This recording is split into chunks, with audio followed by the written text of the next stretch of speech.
බරින් ඉන්න සද්ද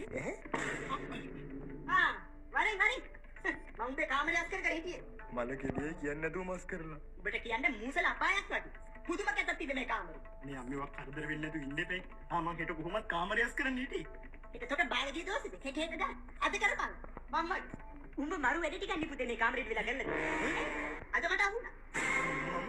කොහොමද මම උඹට දෙන්න මොනවද දන්නේ මාත්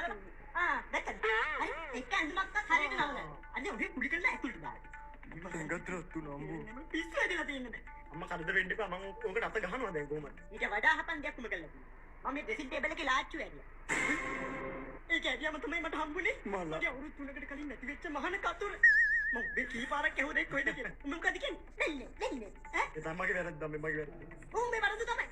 ඊට පස්සේ මම උඹේ මේ ඇඳයට අත ගෑවා හරි අපට උඩු මලා මට හම්බුණා බිස්කට් කුඩු බිස්කට් කුඩු උඹ බිස්කට් කුඩු කාලා අස්සට දාන්න මේ මන් දන්නේ ඒ ටික බලාගන්න බින්දුවේ ඉඳන් හදන්න ඕනේ අම්මා යන්න හරිද උඹ කරගන්නේ ඕනේ දැන් මම යනවා ඕන මොකලක් කරගන්න බූරුවා හෙලෝ මචං මාර වැඩේම කාමරේ අස්කරන්න නෑ මේ බය වෙන්න එපා බඩ ටික මාට්ටු නෑ බඩ ටික තියෙනවා